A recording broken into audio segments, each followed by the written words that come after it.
a história dos games na Play TV. Eu sou o Leão Dourado e hoje nós vamos conhecer o jogo que quase faliu a Nintendo lá nos anos 80. Ok, é mais ou menos isso que aconteceu naquela década que abriu o caminho para uma gloriosa época dos videogames. Essa é a história de origem da Nintendo nos Estados Unidos. No episódio anterior, vimos como a indústria implodiu depois do lançamento de ET. Mas antes dos consoles domésticos começarem a fazer sucesso e a Nintendo adentrar na indústria na era dos mullets, vamos voltar um pouquinho ao passado. Antes de investir na área de games, a Nintendo passou por inúmeros testes de mercado, desde jogos de cartas, empresas de táxis e até mesmo, pasmem, rede de motéis. Nos anos 80, os games eram populares em sua grande maioria nos arcades, ou casas de fliperama. Mas antes da Big N ser introduzida nesse mercado, outros sucessos e concorrentes já estavam consolidados.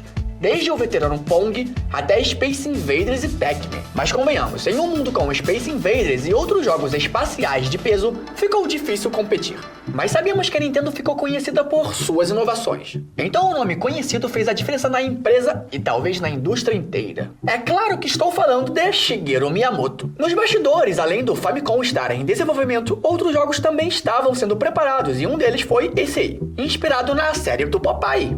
Nada mais fácil que atrair público usando um personagem famoso para servir de chamariz. O desenho mundialmente conhecido e adorado por centenas de milhares de pessoas. Hoje em dia o público mais novo pode até não conhecer, mas ele já foi muito popular desde o início dos anos 20. Contratempos nos direitos autorais fizeram os personagens da série Popeye precisarem ser modificados por criações próprias. Brutus virou um gorila grande, Olivia Palito se tornou Pauline, interesse romântico de Jumpman, personagem que tomou o lugar do Popeye. A gameplay é simples, mas extremamente divertido e diferente do que existia nos arcades concorrentes. O fato do Jumpman pular por si só já é uma revolução. O martelo, que seria o espinafre de Popeye, dava power-ups para conseguir resgatar a donzela com mais rapidez. Mas algo muito importante de comentar e que pode parecer besteira hoje em dia são os efeitos sonoros. Hoje em dia, imaginar games sem música é uma grande tortura, principalmente se tratando de torneios de esportes que em jogos FPS, escutar os passos do adversário podem fazer toda a diferença na partida. Hirokazu Tanaka, produtor de som da Nintendo, acreditava que para se sentir imerso completamente no jogo, era necessário se conectar com os sons. E fazer essa tarefa numa era onde tudo era analógico foi complicado. O objetivo dele era fazer não só o game ser divertido de jogar, mas também divertido de escutar. Apesar dos sons dos passos do Jumpman não saírem como esperado e ficar até fofinho demais, os jogadores sentiam que estavam realmente controlando e correndo junto com seu avatar. Não demorou muito para a popularidade boca a boca fazer deste novo jogo um desejo comum, fazendo com que o game explodisse tanto no Japão quanto nos Estados Unidos, nas máquinas de radar scope modificadas. O sucesso foi tanto que Donkey Kong ganhou até desenho animado na programação da TV. E o ponto alto dessa história é justamente esse: quando algo fica muito conhecido, começa a chamar muito mais atenção. Antes de Kong sair no soco com Godzilla nos filmes mais recentes, seu filme original já era considerado um clássico nos anos 80. E seu personagem principal tinha muita semelhança com o personagem dos arcades. Pelo menos foi o que a Universal Studios, distribuidora dos filmes, acreditava. Com isso, a Universal não resistiu e levou a Nintendo para a justiça, alegando que o personagem dos arcades era um plágio do seu filme de sucesso. Mas e agora? Quem poderia defender a Nintendo nesse momento? Vamos descobrir quem salvou a Nintendo de um grande processo.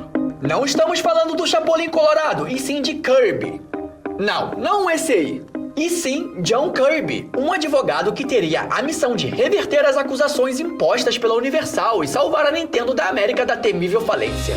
Meu bruxo, nos anos 80 a Nintendo não era tão grande como é hoje, e se perdesse um processo como esse, era fim de jogo para eles. Então, com esse peso nas costas, Kirby atravessou o planeta em busca de contra-argumentos para serem apresentados no tribunal. E ficou surpreso ao ver que o termo Kong não só era utilizado para grandes coisas, mas inúmeros estabelecimentos usavam o termo. Inclusive, até existia um lutador com o nome King Kong.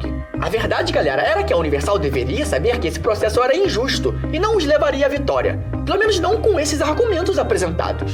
Durante o julgamento, Kirby argumentou que Donkey Kong e King Kong possuíam diferenças notáveis, que os distinguiram claramente aos olhos do público. Após considerar os argumentos apresentados pela Nintendo e por Kirby, o juiz Robert Sweet, que estava tendo um dia tranquilo, concluiu que, apesar do registro oficial da marca King Kong pela Universal, seria altamente improvável que alguém confundisse os personagens. No fim, além de perder o processo, o estúdio foi condenado a pagar à desenvolvedora uma indenização, além de danos morais e despesas legais. Às vezes, um olho grande pode te fazer ter consequências devastadoras. No fim, para homenagear o advogado que salvou a Nintendo, nada melhor do que apelidar um game com seu próprio nome. Kirby foi lançado como alternativa para jovens que estavam começando no mundo dos games. Como Zelda, Metroid e outros games consolidados eram mais hardcore, nada melhor que começar com o mascote que comia todos os seus inimigos e te quebra, se divertir muito com sua gameplay fluida. A série se saiu bem e está viva até hoje, mas dando um passo mais uma vez ao passado, tanto Donkey Kong quanto Jumpman seguiram seus caminhos. DK com sua série de jogos próprios e Jumpman que virou nada mais nada menos que o Mario. Mas sério, Miyamoto é um mito, criou 2 personagens de sucesso de uma vez só. Mas durante esse período no Japão, o Famicom, conhecido aqui como Nintendinho, estava saindo do forno. E sua ideia seria seguir os passos da Atari e seus clones. Porém, com uma proposta de um hardware mais potente e focado na diversão da família. Daí seu nome, Family Computer. E é claro que seus primeiros jogos seriam Donkey Kong e seu título sequência, Donkey Kong Jr. Pois é, já imaginou o Mario vilão? Nesse jogo, quem é sequestrado é o próprio gorilão, e seu filho, Kong Jr., precisa resgatá-lo de volta. O feitiço voltou contra o feiticeiro. Não preciso nem dizer que só por ter Donkey Kong na biblioteca inicial já fez deste um console de sucesso. E o próximo objetivo da Nintendo seria exportar para o Ocidente e ganhar o mercado americano. Mas, meu amigo, se você assistiu o episódio anterior aqui na Play TV, sabe mais ou menos o que estava acontecendo nos anos 80 nesse período. Enquanto a Nintendo ascendia no Japão, os Estados Unidos enfrentaram a maior crise de videogames da história, o Crash de 83, que perdurou por mais ou menos 2 anos. Com esse desafio, a Nintendo precisava resgatar a confiança do público americano nos videogames, pelo menos naquela época. Minoru Arakawa, primeiro presidente da Nintendo América, acreditava que o termo videogame seria mal recebido, então precisava de uma estratégia diferente. Mudar a entrada de cartuchos do vertical, enfiada por cima como no console japonês, para algo horizontal, assim como as populares fitas cassetes. E o mais importante, tratar o produto como central de entretenimento e não como um console. Foi como um cavalo de Troia, criaram todo um kit multimídia, estrelado por Robbie, o robô e seus acessórios, como a arma de brinquedo famosa por sua gameplay em Duck Hunt. Vendendo o produto como um brinquedo e central de mídia, mascarava a real identidade do videogame, fazendo com que mais lojas adotassem a venda. Meu bruxo, naquele contexto, o videogame era quase que um termo proibido. A Atari tinha dado muito prejuízo para os varejistas, então vender o Nintendo como um console afastaria as lojas de investirem nele. A tática de Arakawa deu muito certo e cada vez mais lojas tinham um Nintendo nas prateleiras. Mas a verdade era que Robbie e a Zapper não segurariam o público por muito tempo. Então eles precisavam de algo que chamasse a atenção e divertisse não só as crianças, mas os pais também. Aí que eles decidiram criar o seu próprio Mickey. Se a Disney fazia sucesso com seus personagens em animações, por que não criar um jogo de um mascote? Aí que Jumpman literalmente saltou rumo ao estrelato. Afinal, as pessoas já conheciam Donkey Kong e posteriormente o arcade Mario Bros, jogo do Mario para fliperama, que foi apelidado por esse nome graças a um antigo dono de um galpão que a Nintendo usava como sede nos Estados Unidos. Pelo menos no início, o Mario Segale. O jogo, diferente de tudo o que tinha anteriormente, mostrou ao público e à mídia que não existia desinteresse pelos games, e sim um desejo por experiências novas e cativantes. Então, quanto mais jogos, mais experiências.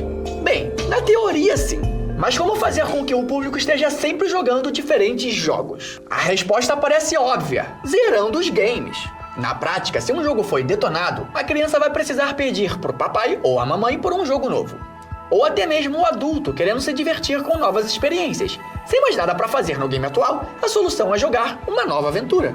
E aí que a Nintendo teve a brilhante ideia de criar os Conselheiros de Jogos. Cada Jorginho preso numa tela de Metroid ou cada Maria presa numa dungeon de Zelda. Existia um time especializado em ajudar esses gamers. Ficar sentado jogando videogames, usando uma capa extravagante de consultor e conversando sobre como aquela pessoa poderia passar de fase, deveria ser um emprego ótimo, não? Auxiliar um gamer e finalizar um jogo faria com que ele comprasse um novo, e assim por diante. Outra tática que também ficou muito famosa, até mesmo aqui no Brasil, foram as revistas de games. ou detonados. A Nintendo sabia que no Japão o público tinha o prazer da mídia impressa, à vista dos mangás, quadrinhos e revistas. Então por que não trazer uma mídia impressa oficial para o Ocidente? A Nintendo Power não foi só um sucesso, mas consolidou a cultura das revistas e detonados de videogames por vários anos. Um ponto interessante a comentar foi sua primeira edição, usando um modelo inédito do Mario, feito de modelagem 3D, instigando a curiosidade. Pois é, a Nintendo sabia muito bem como instigar a curiosidade e chamar a atenção do público. A junção de todas essas estratégias fizeram deste console um sucesso absoluto e um ápice da indústria. As pessoas não jogavam videogame, elas jogavam Nintendo. Seus jogos incrivelmente bem feitos, divertidos e inovadores atraíram e divertiram gamers e entusiastas por inúmeros anos, antes de passar o bastão para o seu sucessor. Com essa segurança toda no mercado, será que a Nintendo se manteria na década seguinte? Ou uma ameaça super rápida apareceria para atrapalhar os planos? Meu mano, a indústria dos games possui histórias e reviravoltas incríveis, e se ela é como é hoje, é graças a momentos como esse. Talvez se a Nintendo não tivesse dominado o mercado naquela época, quem dirá se teríamos os consoles que nos fizeram tão felizes nas últimas décadas. Pelo menos não como imaginamos e temos boas memórias. Antes de finalizar esse episódio, eu só queria dizer uma coisa: o mundo não gira, ele capota. Após perder nos anos 80 na justiça, a Universal estaria entrelaçada novamente com a Nintendo, dessa vez sendo distribuidora do filme do Mario em 2023. E adivinha quem estava nesse filme? Ele mesmo, o Donkey Kong. E a moral da história é, se não pode vencê-los, junte-se a eles. Eu sou o Leão Dourado e essa é a história dos games na Play TV. Nos vemos no próximo episódio.